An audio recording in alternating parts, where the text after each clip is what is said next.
Vamos lá! Hoje é quarta-feira, véspera da estreia no Carioca, mas o assunto ainda é contratações. Eu sou Gabriel Amaral, sou jornalista, sou tricolor. Deixa um like aqui embaixo, se inscreva aqui no canal.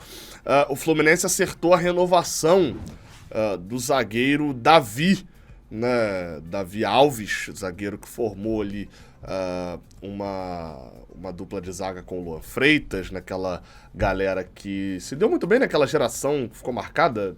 Eu, pelo menos, consigo escalar aquele time praticamente inteiro, tranquilamente, né? Marcelo Pitaluga, Calegari, Davi, Luan Freitas, Marcos Pedro, André, Martinelli, aí tinha, numa época foi o Gabriel Teixeira, na outra época era o Wallace, Luiz Henrique, Marcos Paulo e João Pedro, né? O zagueiro Davi era esse daí. Assim como o Luan Freitas ainda não chegou ali no profissional, de fato mesmo. Mas o pessoal do Fluminense Stuff ele informou de que o Fluminense renovou o contrato dele até junho de 2025, ou seja, pelo menos por mais 6 meses, né? Já que o contrato dele se encerrava no final desse ano. O Davi deve ganhar algumas chances agora no início da temporada. Óbvio que a concorrência é muito forte, né? Porque, enfim, com 21 anos, ele vai ter ali que competir, seja com o Antônio Carlos, que até o momento ainda não saiu a regularização dele, mas enfim, para domingo já deve estar a postos, mas vai competir também com o Felipe Andrade, que acaba sendo o zagueiro que já pulou ali etapas, já jogou algumas vezes no profissional, com o Luan Freitas, que era o grande nome da base e ainda acabou não rendendo, e com o Kaique Almeida, que tem 18 anos e é o futuro, né? É talvez o precoce ali da conta. Então a competição do Davi é complicada, mas o Fluminense renovou, até porque o custo é muito pequeno, né, para o clube.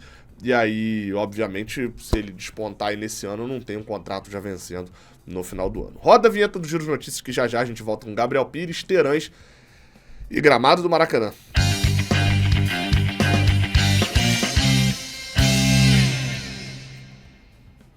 Vamos lá. Então, notícia vindas do México, né? Notícias vindas do México. De que o Terãs já teria acertado mesmo com o Fluminense, tá? Confirmado, Fernando Esquivel, que é um jornalista de transferências no México, acho que já seguia ele já. Um jornalista que fala sobre transferências ali no México, falando confirmado, Davi Terãs será o novo jogador do Fluminense, só que aqui fala que a transferência em definitiva seria por um pouco mais do que 3 milhões de dólares.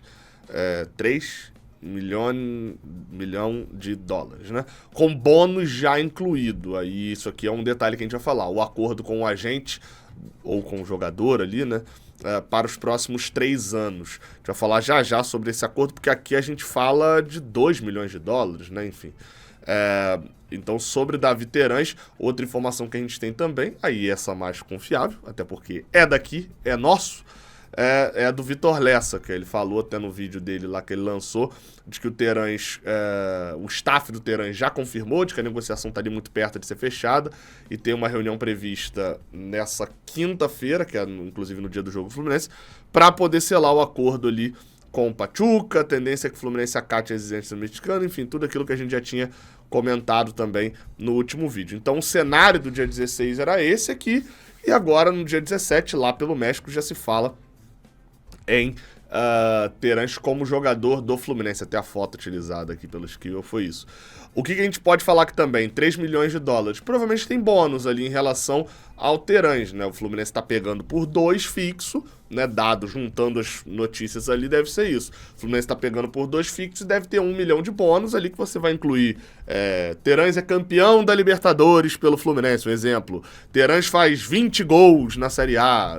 Números assim, da mesma forma que o Fluminense também coloca esses bônus quando é vendido lá para fora, né?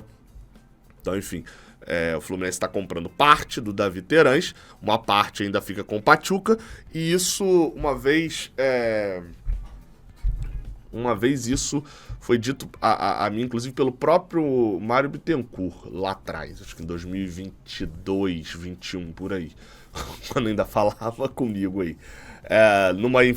Numa situação ali, eu tava perguntando alguma coisa a ele sobre transferência de jogador, e ele tava falando sobre essa questão de bônus, qual é a lógica, né, na cabeça dele sobre essa questão de bônus, que é bônus e percentual. Por exemplo, quando o Luiz Henrique foi vendido pro Betis, se ele der muito certo lá e ele nunca mais sair do Betis, ele vai render o bônus, porque ele vai jogar muito bem e tal, e esses bônus vão batendo, número de jogos, número de gols, etc. Se ele bater lá e o Betis vender ele rápido, antes que ele cumpra esses bônus, ele vai render dinheiro no percentual. Enfim, é a situação, por exemplo, do Marcelo, né? O Marcelo, o Fluminense, não sei nem se o Fluminense segurou na época, percentual dele, não adiantou de nada, né? Porque ele ficou no Real Madrid a vida inteira. Mas se tivesse também ali no contrato bônus, ele teria batido todos os bônus. Então, essa é a lógica da diretoria atual do Fluminense. Por isso, também nas compras, né? Tá sendo replicado isso. Provavelmente tem bônus e tem percentual ficando lá pro Pachuca. Se o Terán chegar aqui e jogar muita bola, ele vai render o bônus lá pro Pachuca. Se ele chegar aqui e for vendido, ele rende o percentual pros mexicanos, tá? Sobre Gabriel Pires, tá? Rapidinho aqui, já teve lá no CT, já tá o negócio todo encaminhado também, então acredito eu que essas duas contratações a gente fecha aí agora já as cinco contratações, né? A não ser que tenha algum problema no exame médico.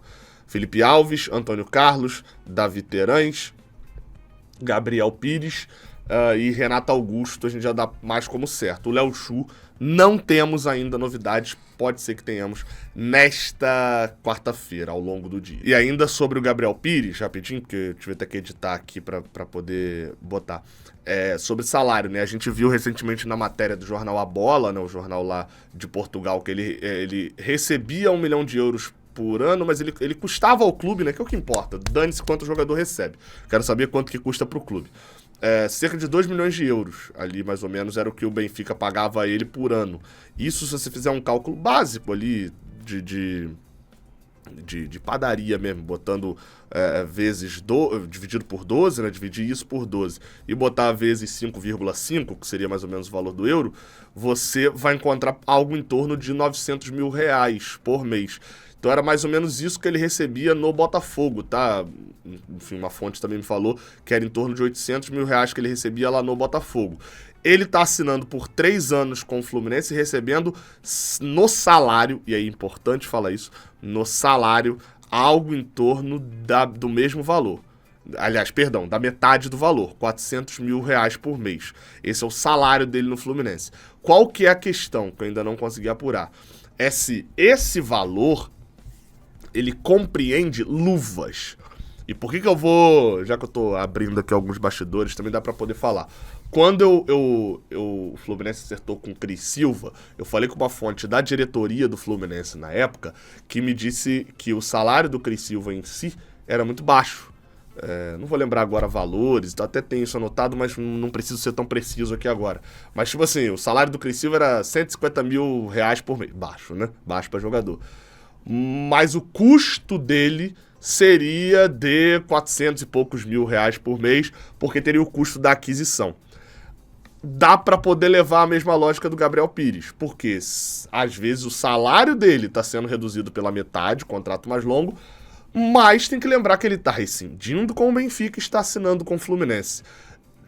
Não é de graça. Só quem vem de graça é jogador ruim. Jogador bom vem com luvas. Lembra quando o Marcos Paulo deixou a gente e foi assinar de graça com o Atlético de Madrid? Não foi de graça. Recebeu mais de 10 milhões.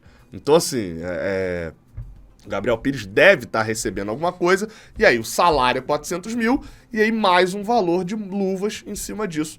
Enfim, sendo isso mesmo, eu vou tentar apurar para saber esse valor também. Mas o salário ali mesmo e tal é cerca da metade do que ele ganhava no Botafogo, algo em torno ali de 400 mil reais por mês nesse contrato de 3 anos que ele está assinando com o Fluminense. Na verdade, até uma informação que saiu é de que é aquele famoso 2+1. Né, que assim, eu acho o 2+1 desnecessário. Eu entendo quando o clube acerta por 1 ano, prorrogável por mais 1. Que a lógica é, você é um jogador que tem histórico de lesão, Então, eu vou assinar um contrato de 1 ano, se você se lesionar, eu não vou renovar. Agora, 2 mais 1, essas metas aqui normalmente são muito fáceis de serem batidas, né? Então, assina logo por 3 anos, fala logo que é 3 anos de contrato, né? E pra gente fechar aqui esse vídeo, uma notícia sobre o gramado do Maracanã. Notícia do pessoal do canal Resenha de Primeira, que já deu ali algumas exclusivas sobre Maracanã, é de que o estádio, mais uma vez a gente vai falar de gramado de Maracanã aqui, né?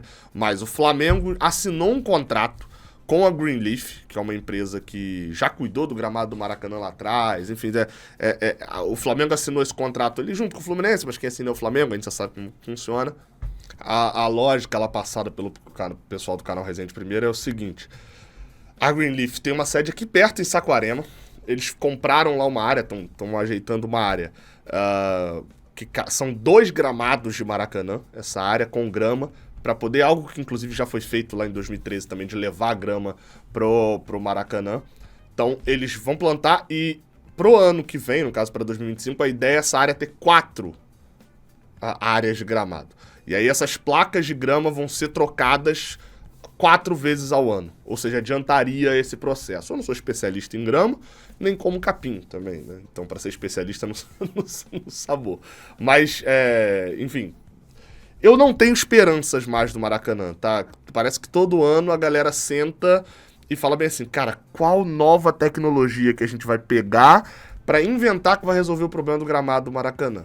Mas, enfim, essa notícia passada pelo pessoal do canal Resenha de Primeira, segundo eles também ali a situação da Greenleaf é uma empresa de credibilidade, enfim, que já lidou com um gramado lá do Catar na Copa do Mundo, e que isso conseguiria ser feito só ali durante as datas FIFA, ou entre uma rodada e outra, perdendo ali, enfim, sem perder jogo, ou não perdendo no máximo um jogo só no Maracanã, fazendo essa troca do gramado, com o gramado já plantado ali em Saquarema, levado pro Maracanã, e aí o gramado começou a ficar ruim, faz a troca e ajeita.